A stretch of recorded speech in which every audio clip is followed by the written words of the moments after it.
We talk about Mike Macdonald, the Senior Bowl, and more with a very special guest next year on Locked On Ravens. You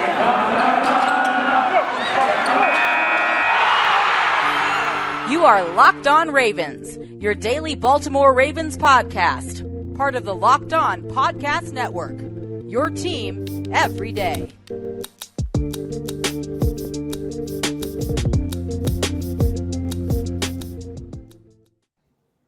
And we return here with another episode of Locked On Ravens. I'm your host, Kevin Ostreicher of Ravens Wire. Today's sponsor is Get Upside. Just download the free Get Upside app and use promo code Touchdown to get 25 cents per gallon or more on your first tank. And we return here. It is a Taco Thursday, and here as our Taco Whenever Day guest is Spencer Schultz of Baltimore Beatdown. Spencer, the Ravens making some moves, especially at the defensive coordinator position. The hiring of Mike Macdonald, the Senior Bowl practices are in full swing. How you doing today?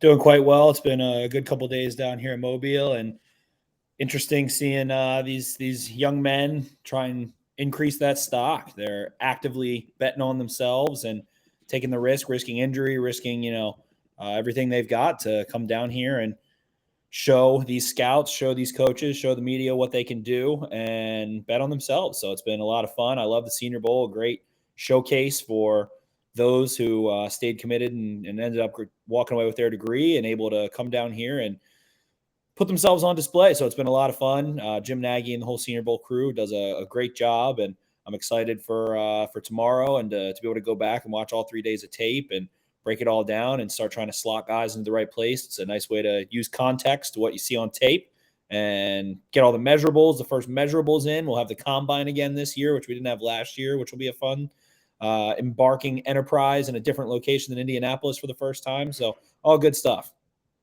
Yeah, draft season is the best. It is. And now that the Ravens have 10 draft picks, I mean, we know Eric DeCosta loves going up and down that draft board, finding the best fits for this team. And I think, the Senior Bowl is a key part in just, figuring out where guys fit in at this next level, going up against competition that is very, very good. And we'll talk about that in the third segment and fits for the Ravens, guys who have upped their stock and lowered their stock. But Spencer, big news out of Baltimore, at least over the course of this past week here, is the change of the defensive coordinator from Don Martindale now to Mike Macdonald, who comes back to Baltimore from the University of Michigan, had one great year there. And I didn't get to hear your thoughts on the hiring. And for me personally, I think it was a home run hire, somebody who had success within Baltimore in that organization, went to Michigan for, it was a big time school there, grew from outside of the organization on his own, then comes back and now has a chance to lead this defense. So Spencer, what were your overall thoughts on this hiring of Macdonald? Was this the guy, or at least one of them, who you had kind of hoped the Ravens were hiring, and what are you expecting out of him as the defensive coordinator? Yeah, I definitely didn't expect him to be available for this lateral move, especially amidst the rumors that Jim Harbaugh was going to maybe go to the NFL. I thought that maybe Jim was going to be able to take Mike with him or something of the sort, and that ended up, not being the case. And I up until that point, we didn't know that Jim Harbaugh was going to be interviewing elsewhere. So it was really interesting to me that they were able to go get him. He was not someone that I thought was going to be able to be poached, to be honest.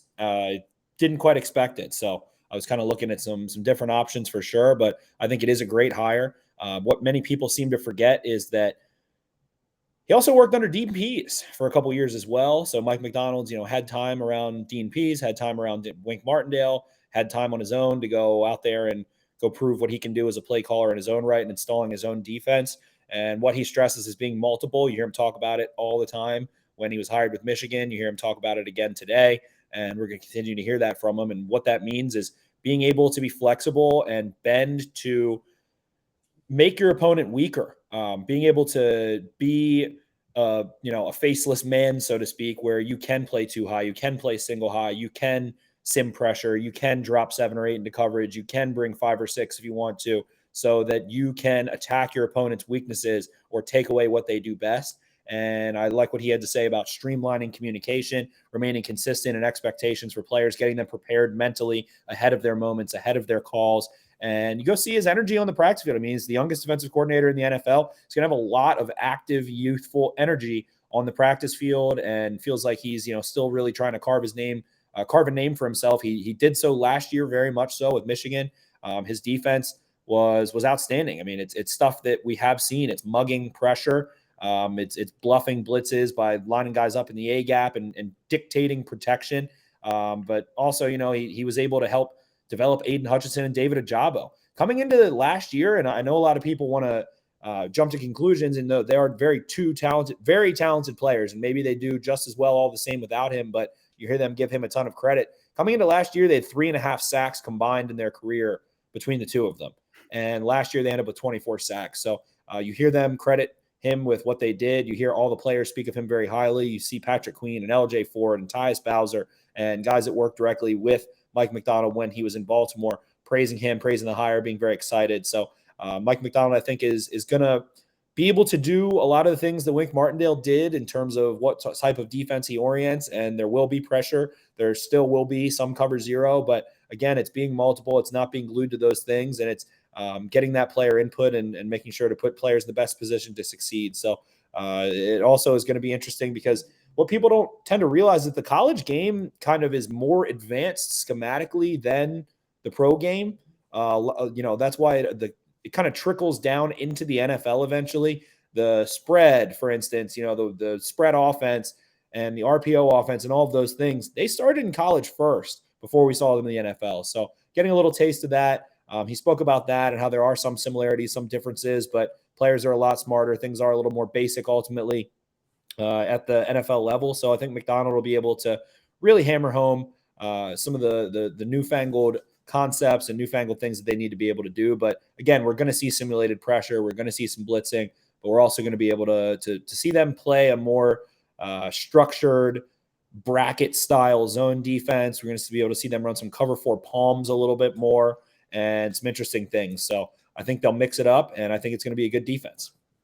Yeah, I think so as well. And something that people have talked about for a very long time, ever since Jim Harbaugh became the head coach at the University of Michigan, is that Harbaugh to Harbaugh connection, the Michigan pipeline to the Ravens. And now that comes in the form of a coach. But now the Michigan pipeline becomes, I think, even stronger. And one possibility for the Ravens at number 14, if he is available, is David Ajabo, who you did talk about there. I think Aiden Hutchinson, he's going top 5, top 3. He's not going to be available when the Ravens select. But Ajabo, there is a chance. Spencer, do you think the hiring of McDonald maybe makes it a bit more likely that Ajabo might be a target for the Ravens if McDonald says, hey, this is my guy, I know what he can become, and putting him next to Odafe Oweh, I think that sounds pretty good. Yeah, I mean, there's certainly a chance there. He had him in his own defense, and being able to graduate him, it's kind of like the defensive version of, I guess, maybe, well, not really, but defensive version of bringing in, Joe Burrow, Jamar Chase, in a way, but someone that you have chemistry with, someone that you understand what they are and the way that they're going to be able to work is definitely something that's enticing. I mean, David Ajabo is extremely talented.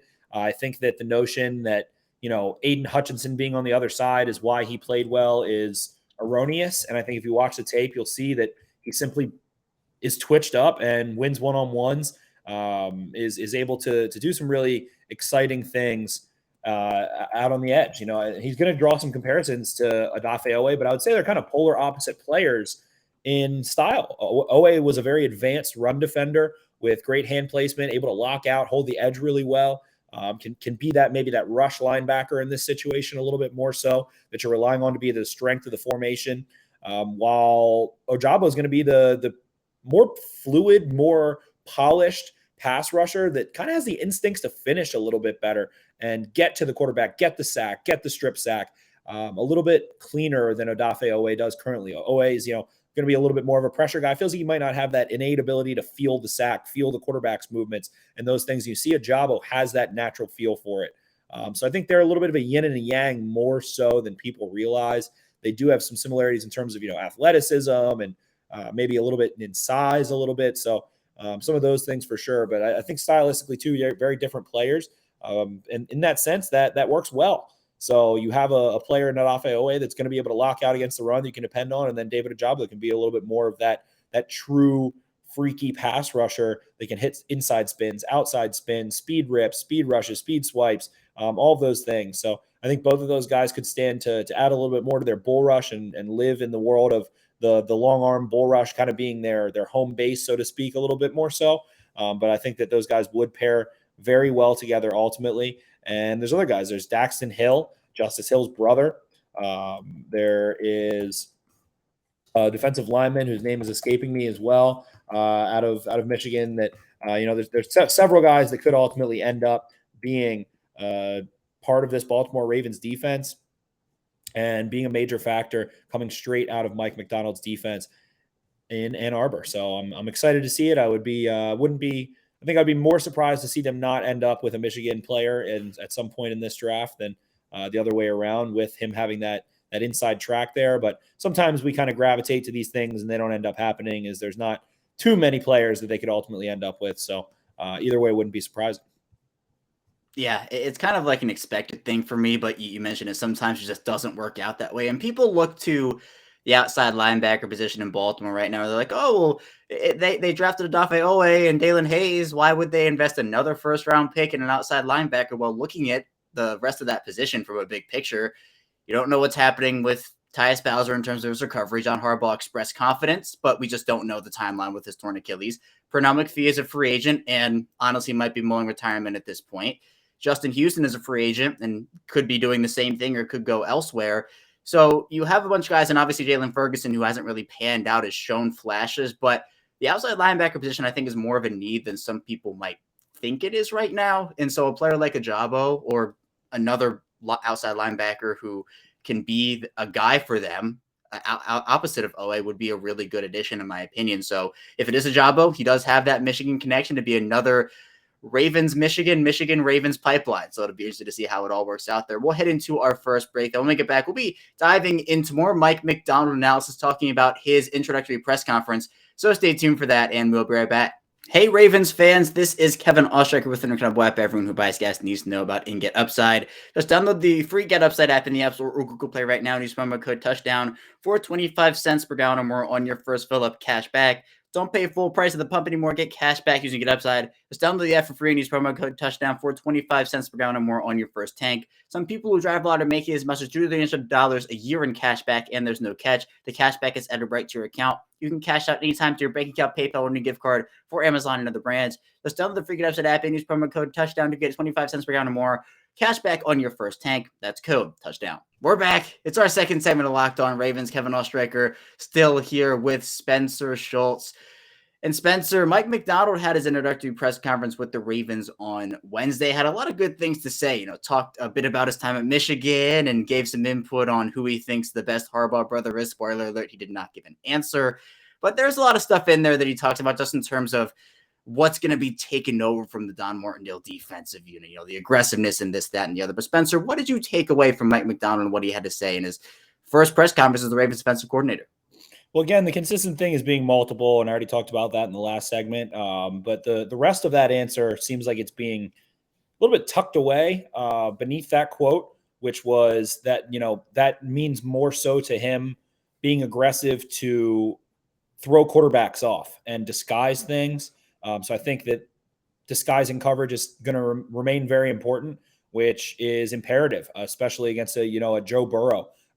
Something that the Titans did really well to limit the Bengals offense was disguise their coverage. Something that they do very well is be multiple in terms of being able to run any coverage out of any look, being able to run split safety coverages out of single high shells, being able to run single high coverages out of split safety looks. So those things being versatile, being able to drop robbers down from too high, being able to roll guys up from being in, dime backer positions is very important to force quarterbacks to hold the ball and force them to go through a progression, being able to ID coverage, think of who the second option is, and then get there correctly is a lot easier or is a lot harder on a quarterback than it is to just be able to read a defense where they're at and go attack them, unless you have really, a Legion of Boom type of defense where it's Earl Thomas and Richard Sherman and Brandon Browning and Cam Chancellor and those guys that can kind of be like, all right, we're going to go run cover 3 and you've got to beat us. And you know what we're going to do, and you still can't do it. So, it's a little different depending on what personnel you have. I don't think the Ravens have that type of talent right now, but, it's defense that requires smart players and guys that are going to be able to execute those assignments and things of that nature. So I think that was a little bit submerged beneath, the quotes that go out from everybody, from the reporters and from the Ravens talking about maintaining aggression. He blitzed 30% at Michigan. We'll see what that is, college to NFL. but that was much lower than the Ravens usually blitz. Usually Wink Martindale was up around 44-45% the last couple of years, up until the second half of last season when injuries really mounted. Then they dip back down to 30-35%. So I think that the aggression is imperative. You have to be aggressive. If you ask a defensive coach anywhere in the world, and really in any sport, if they're going to be aggressive, they're going to tell you, yes, I'm going to be aggressive. You have to be aggressive. So that comment to me is kind of a little bit of an iceberg. There's more to it than, yes, we're going to be aggressive. Of course they are. So I think that McDonald also understands the legacy of the Ravens defense, understands how important it is to the, kind of the organization, to the city, to the franchise itself to maintain that high level of defensive play. Missed tackles were a real issue for the Ravens last year, was not an issue at Michigan. So hopefully whatever he's able to instill, maybe it's running more drills where guys are trying to, get off of blocks into tackles as opposed to, just tackling in open space, things like that, running more drills that are more practical, whatever it is. I think that Mike Macdonald will be able to do a nice job there. Someone who's really respected among the coaching community as a young, brilliant defensive mind. So I think that this defense has a lot of possibilities. But again, the biggest takeaway is just being multiple, being able to disguise coverage. And those are things that the Ravens have been for a long time. So he understands that. He's going to have some new twists on it. Something that I do know that he does is really bracket or shade, which means the same thing. Bracket or shade, a dominant receiver. He's going to take away that Jamar Chase and force you to win with T. Higgins, which the Bengals can do. But something that might have helped a little bit in that early matchup where Jamar Chase went for 200 yards. Maybe it wouldn't have. Who knows? But those things I think are takeaways from his press conference, takeaways from what you can see in the Michigan defense. And he's going to continue to simulate pressure, meaning, blitz 4 defenders, and it might not be who you think it is, but it's not actually blitzing necessarily because there's still going to be 7 guys in coverage. So those are all things I think that we're going to see a lot of, and I'm excited for. Yeah, I am as well. And one of the things that McDonald talked about that I wanted to ask you about, Spencer, is Patrick Queen and just where he was at the beginning of 2021 compared to where he ended it is night and day. I mean, really struggled early on, really got back to what a lot of people expected out of him. And I think ended the season on a very strong note, but he was asked about Queen and if the goal is maybe to get him back to middle linebacker and wearing the green dot, or, is that still up in the air? And McDonald pretty much said it's up in the air. They're still pretty early on in the process, but, did praise Patrick Queen and said he's going to be successful no matter where he's at. He's a great player, et cetera, et cetera. So, Spencer, where do you think Patrick Queen's position is at the NFL level? Do you have any idea of where you think he would be the most successful based off of the skill set and just what he has shown so far? Because there's so much more room for him to grow and improve. And I think he can be one of the best linebackers in the NFL if he continues an upward trajectory. But where are you on Queen right now and where his best position could be at this level? Yeah, I think it's a little bit of a loaded question in ways. And I think there's a misconception about what Queen did last year and some of the comments that were made. What ended up happening was that for about 4 games to start the season, Queen was playing, many more snaps as a strong side inside linebacker, the Mike inside linebacker, so to speak, which is going to be the one that's going to be primarily in the hook to curl in coverage as well. That's going to sit in the middle of the field, try to read the quarterback, read the route concept. And he had a great game against Las Vegas to open, and then 3 really substandard performances that, he dismissed and said were aberrant himself. So I don't think it's a stretch to say that. So the Ravens scaled back his snaps. They took him out on 3rd down. They took him out in the red zone. He played between the 20s on 1st and 2nd down. Then they put in Chris Board and Josh Bynes in the red zone. And, Queen would get in and go a little bit. So they scaled his snaps down below 50% of the game at times. And I think that, they did have him play a little bit more will. But in a 2-4-5 or in a 3-4 front, there's 2 inside linebackers. Offenses run so many motions now in the modern NFL. Being the Mike means you're the strong side linebacker, means whichever side the tight end is on, means whichever side is the run strength. And Queen ultimately, once he started playing a little bit better, the missed tackles went away, the quality of play went up, the splash plays became more frequent again, was back to playing, 80% of snaps, 90% of snaps late in the season, and was playing more snaps at Mike linebacker, so to speak, than he was at Will. So I think that gets a little bit blown out of proportion. In coverage, we saw him do some more Will-like things, which was more of chasing things down than reading things.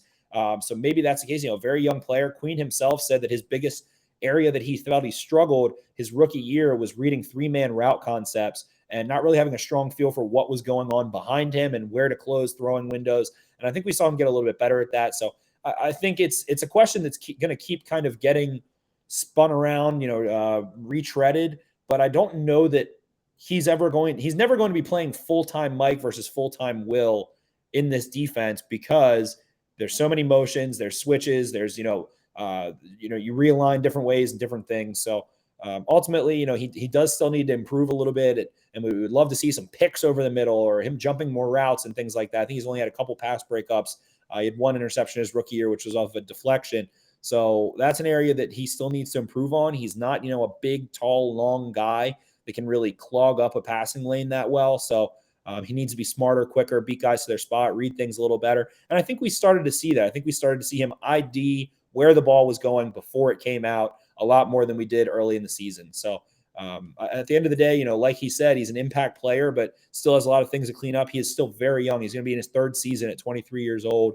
And at this point in time, another nice full off season should look great. He looked outstanding in the preseason. Felt like everybody was ready for him to have that true breakout year and increase the consistency that he played with, and hit another rough patch. It wasn't quite as long as people wanted to make it out to be, but it was quite a rough patch against the Colts and the Chiefs and a couple games there. So I think Patrick Queen will be A-okay. He's going to be playing some Mike. He's going to be playing some Will. They will walk him up to play a little bit of a stand-up outside linebacker at times, do some different things. He is a good pass rusher. He's an explosive blitzer.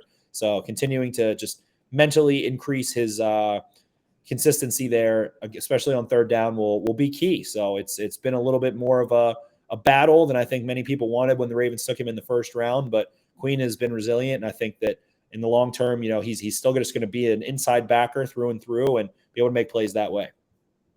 Yeah, the confidence that he had in the second half of the season was much like we saw in the preseason, where he was flying around the field. The Saints game sticks out where he's diagnosing the screens and is flying all over the place. But it'd be one thing if Queen, struggled the entire season. But really what happened was he struggled for about, you mentioned those games, and then he came on strong, kind of had the positional switch. You bring Josh Bynes in, and yeah, I think for that, you have a team that really helped him out, helped him get back on track.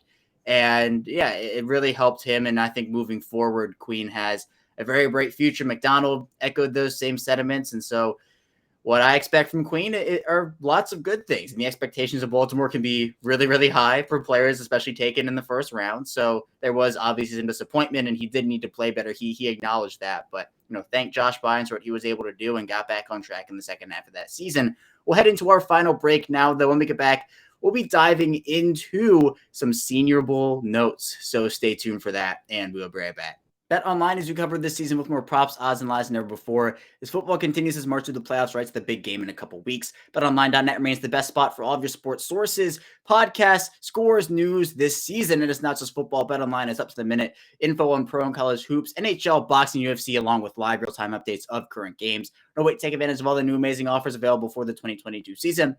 BetOnline, where the game starts.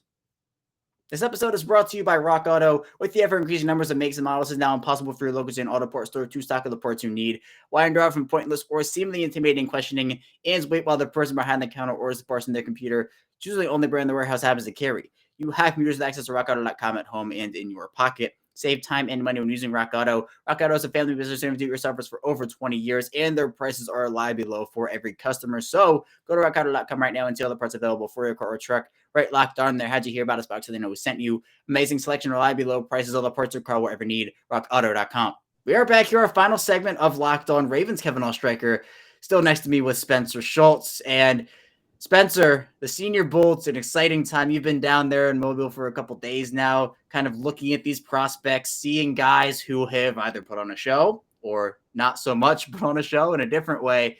And there are some guys who I think could be fits for the Ravens. And I wanted to just give you the floor here and have you talk about your observations from what you've seen out of some guys so far, positional groups that have impressed you and not impressed you. And yeah, guys who you think could be fits for this Ravens team based off of what you've seen over these first couple of days. Yeah, certainly. The edge rushers down here have really stolen the show. starting first and foremost and really finishing with Jermaine Johnson II out of Florida State by way of Georgia. Was a 4-star, played at Georgia for 3 years, ends up finishing out at Florida State and having an incredible year there. And really immediately on day one and again on day two, I mean, the dude could have gone home after day one, to be honest with you, and he continued to impress on day two. His day one was that impressive. In the 3 years I've been covering the Senior Bowl, this is the most impressive performance I think I've seen, maybe out of any player, and particularly out of edge rushers here. He is a clear first-round player. I think that at 14, the Ravens will absolutely be asking themselves, is Jermaine Johnson a guy that we want? And I think that if that's the answer they go with, there's no qualms from me. The dude has an incredibly balanced game against the run as a pass rusher, in space, and has a three-way go. He can bull right through offensive linemen. He is explosive out of his stance. He has good snap anticipation. He creates a strong 45-degree angle when he bull rushes, with his back leg being the back point and, extending through his arms at that 45-degree angle. He puts his helmet right in blockers' chests and launches through. He drives through and is able to disengage from his bull rush. Has put 4, 5, 6 guys on their rear side or on their rear end the first couple days here. He has spin moves inside and outside. He's been a really nasty inside spin as a counter when tackles overset or he doesn't think he has a good angle. And then he has enough bend to be able to contort his body and rip around the outside. I wouldn't say he's the most bendy player, but you're not going to look at him and say he can't bend. He can contort his body. He can run in a tight circle, tight hula hoop around the arc. And against the run, man, he locks out. We've seen him put guys on their face with a push-pull, which is my favorite move in all of football, especially when you're someone who has a strong bull rush and some length to you. He's got incredible length. He's 6'5", 260, 34-inch arms. I think he's going to test really well, and he can move, man. It truly has been awesome to see him. He was showcased at the end of practice day one by the Lions coaching staff to go against Darian Kennard from Kentucky, who's also had a nice couple days here. First play to go one-on-ones to end the practice, best on best. He just drove him right onto his rear end, but it's also in the run game. Beats up on tight ends like it's nothing. Don't know if I've been more impressed. Again, like I said, he could have left after day one, and I would have understood why. So in the end, I think it's going to be a really important experience for him to be able to come out of here and be that stud. So he's kind of been the headliner here. Other than that, there's been Arnold Ebiketie out of Penn State, who is a Temple transfer, ends up going and playing at Penn State, and in that same role kind of that Odafe Owe played in a little bit.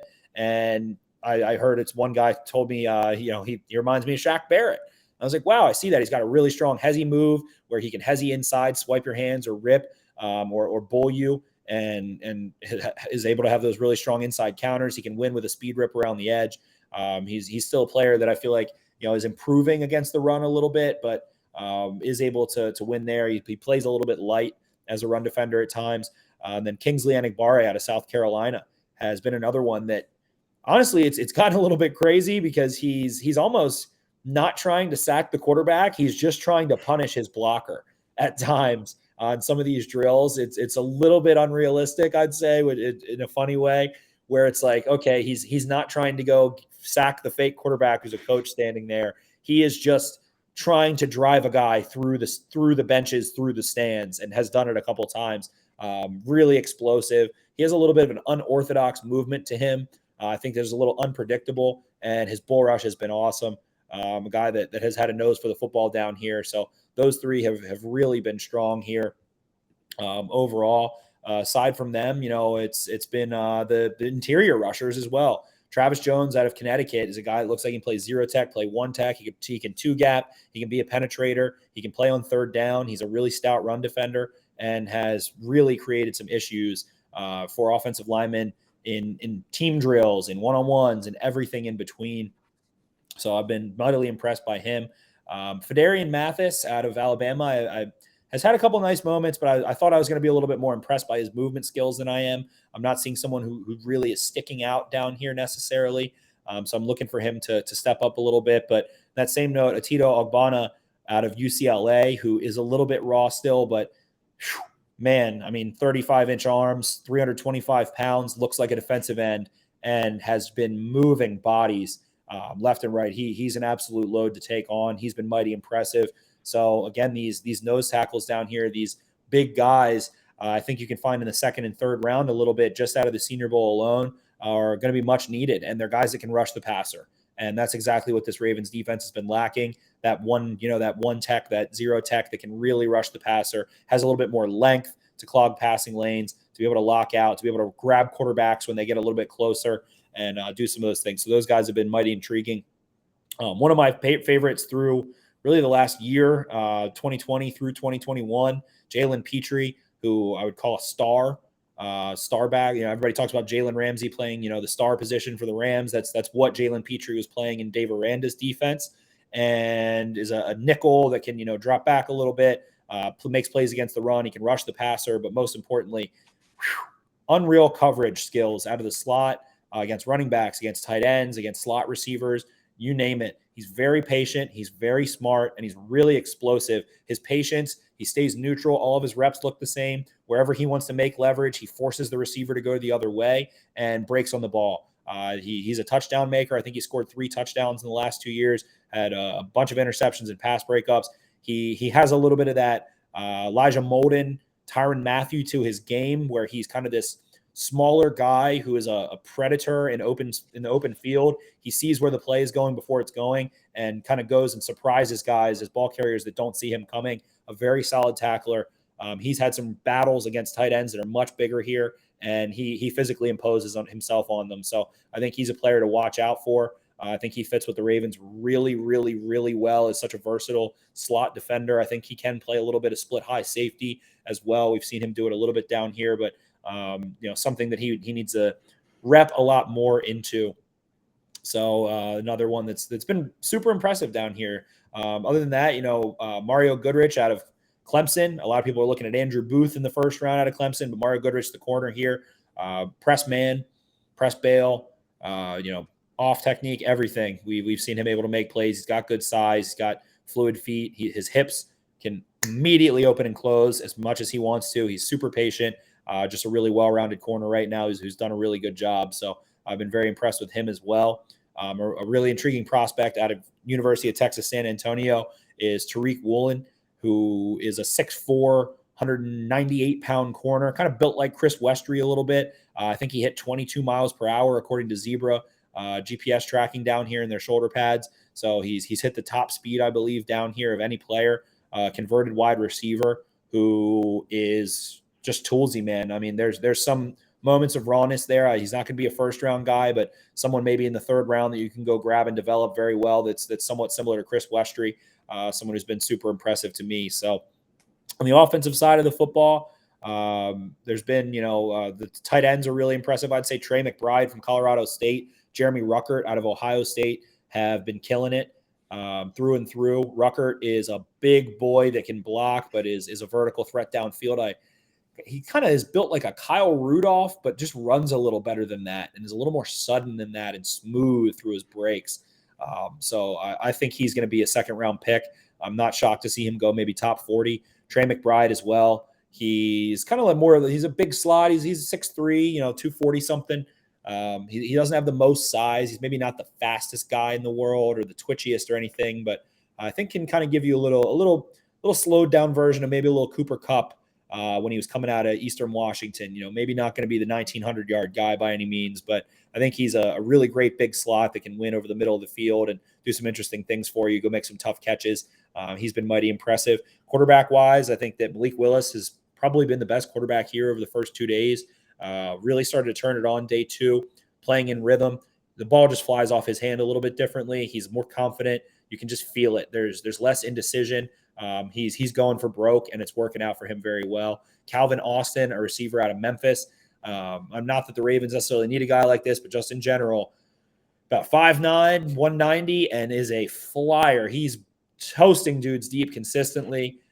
Shows the fluidity in and out of his breaks. Looks like he's explosive after the catch and all that good stuff. Damian Pierce, running back out of Florida, I think is one to watch that has great vision. He's a bowling ball, man. He's like 5'8", 220, but he's got burst. He can, hit that second and third gear and go generate some explosive runs. He can run through guys. Great, outstanding vision consistently. So I think it's been a solid week for him as well. Romeo Dowd's out of Nevada, a receiver that's worked with Carson Strong as a quarterback down here, about 6'1", 200 pounds. He's been super fluid, been able to win at all three levels quite a bit.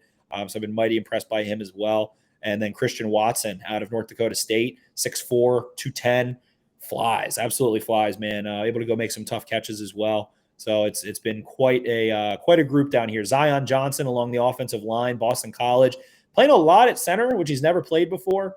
I think he's obviously I just don't. I think it's more so because he doesn't really have much more to show as a guard. Dominant as a guard, really, really stout in space, really stout in pass pro, does the right things in the run game, understands assignments and pacing. You see him quick set a guy versus someone else down here quick set a guy in the one-on-one drills, and it just looks a little different, but has been working out at center. The snaps were not natural day one. He's been staying before and after practice to work on snapping, which the coaches love to see, but I do think he's a guard that, sure, you can play him at center in a pinch, but he's very raw there. He can develop there, but I'm drafting him as a guard, and I'm not shocked to see his name called on day one. Feet are so smooth. His base is so smooth. His ability to reset his feet and his hands, so just comfortable doing so that he can beat counters and beat all those kinds of rushes has been really, really fun to watch. So it's been quite intriguing. Another guy, Sam Williams, comes down day two, all of a sudden entry to replace an injury. Comes out of Mississippi, I believe he's a JUCO guy, 5-star guy at one point. And man, another edge player that is just explosive, able to win with strength, able to chase guys down in space. This edge class is absolutely loaded in Mobile. And we talked about guys like Ajabo. There's Kayvon Thibodeau. There's Aiden Hutchinson, obviously, who are not here. So I wouldn't be surprised to see 7, 8, 9 guys go in the top 50 of this edge class. It is stacked with talent at the top. So the edge class is what's really been speaking to me so far. I'm a little disappointed we couldn't see some guys like Jahan Dotson out of Penn State, a couple other guys down here, but it's been a lot of fun to watch overall. And I think that, the Ravens are going to end up with a couple of these guys. I think Channing Tindall out of Georgia has had a really nice week as a linebacker so far. He's very quick, easy processor, super physical, can do some really nice stuff. And then finally, another guy, Jesse Luketa out of Penn State, another edge rusher. Penn State's got 2 of them down here that have been super, super strong. So this entire Senior Bowl process has been a ton of fun. The quarterbacks have not really had a strong week so far, which is bad news for the Ravens, but Malik Willis has. So maybe that's something they're able to look out and get done. But, the defensive front here is just nuts, man. There's even more guys I could talk about. Logan Hall out of Houston has been really twitched up as an interior kind of pass rusher, kind of like a 5 tech, 6'5", 280, a little bit of a tweener, can do some different things. He's been twitched up, making plays.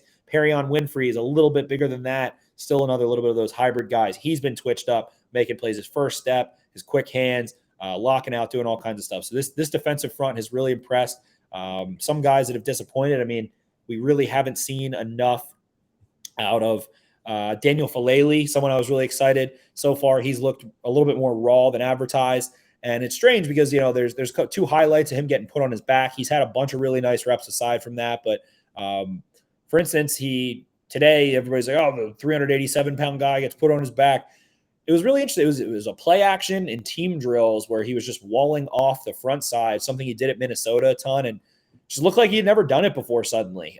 Something we never saw on tape. He usually is excellent at walling guys off in play action, quick setting and jumping on them, or 45 setting and jumping on them in space. And just kind of ran at Jesse Luketa, the Penn State defender, didn't bring his hands with him or anything, just ran at him. And Luketa was like, all right, I'll push into your chest. And they end up going down. And, it was really weird to see. Yesterday, he got posted by Majay Sanders out of Cincinnati, yet another edge rusher who's been impressing down here, and crossed his feet a little bit. Had a narrow base and ends up going down off of a spin move. But I think that could be a silver lining for the Ravens in particular, as he is an impact run blocker from day one. He has caved in sides down here. He did it at Minnesota, is an instant impact run defender who is still new to the sport, coming from Australia, making some plays at Minnesota and working on his craft a little bit down there. He's got a little bit of development to do, but I think at 45, the Ravens could do a lot worse than Falele.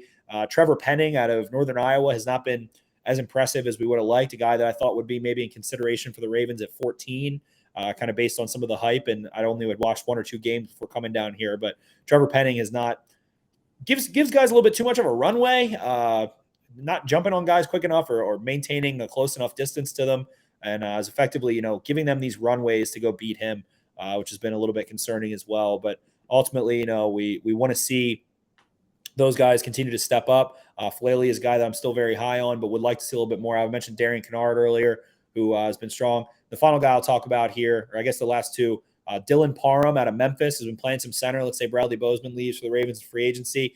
Dylan Parham has been locking dudes down consistently, sealing stuff off in the run game and team drills, looking every bit the part of a pro, a guy that could come in and play immediately. And finally, Jamari Saylor, who comes out of Georgia, played left tackle, played right guard. He's been playing some center, some right guard, some left guard, some right tackle, some left tackle, everywhere, moving all over the offensive line, has been super impressive as well. Cleanly winning, cleanly handling business time and time again. I can go on forever. Devontae Wyatt out of Georgia as well has had a great week. So a lot of fun down here, a lot of guys, and it's going to be a blast to see how these practices conclude. And I'm going to go after this, go watch the rest of the tape from today and get ready for tomorrow. And then we'll have a clear picture of guys that have really helped themselves down here. Yeah, it seems like the Ravens will probably get their hands on at least one or two of these guys who are down there at the Senior Bowl. A lot of impressive players, and Spencer, I'm excited to hear your analysis of when it's all said and done. You get the rest of the practice time in, you watch the game, and you figure out who could be good fits for the Ravens. But it seems like there are guys who, whether they have had good couple days of practices or have had bad couple days of practices, might be available for the Ravens in spots where maybe they aren't expected, or fast risers, hard fallers. We'll end up seeing what goes on there. But that's all I have for you here today, Spencer. Thank you so much for joining me here on the show once again. What's on the docket for you as your Senior Bowl experience continues here over these next couple of days? Yeah, you can find my kind of daily summaries on BaltimoreBeatdown.com. I'm posting tons of clips from the Senior Bowl, from the coaches' film they provide us with after the practices are over. So those are going on through the night usually. You can always go find those on my page at Ravens4Dummies. It's the number 4, and I'll be continuing to chop it up here. And then from here is where we really start to dig into the tape. The Senior Bowl for me, I felt a little bit validated by Eric DaCosta, who said in his little Dunkin' Donuts Coca-Cola promo video that they do at the Senior Bowl each year. He said it really starts with the Senior Bowl. That's where we really get started. And that's the same thing for me. I like to kind of have some consensus on guys, and I look at the higher, top of round 1 guys, but then I like to see the Senior Bowl first to provide context, because most of these guys are on the field when I'm watching any game, especially through the Power 5 conferences. And then from there, you get the context, start to work on, big boards of sorts, scouting reports of sorts with a little bit more context. So all that stuff will be going on the Baltimore Beatdown podcast. We do the Beatdown Big Board, which will get kicked off in a couple weeks here, and try and figure out the perfect prospects for the Baltimore Ravens, especially once free agency comes to a conclusion or kind of dwindles down. So all that good stuff coming on the way. Tons of draft content. I appreciate it so much every year. It's my favorite time of the year, has been since I was a little boy. So I love it. I have a passion for it that I don't think will ever go away. Always that draft nerd side of me will always be there. And I appreciate you giving me a platform to talk about it, talk some ball, Kevin. Yeah, no, absolutely. It's great hearing this analysis every single week. And I mean, as draft season continues, we get to the combine, we get closer to the draft. I mean, we'll have such a clearer picture of who are fits, who are not fits for this team. And it's a couple months process, but it's a very fun couple months. And talking draft is always great with you, Spencer. Be sure to check out Spencer's work. I will put the links to Spencer's Twitter and his podcast and work in the description below. So check it out. I promise you will not be disappointed. But that's all we have for you here today on Locked On Ravens. When we get back here tomorrow, we'll round out the week with more Baltimore Ravens talk. So stay tuned for that, and I will see you tomorrow.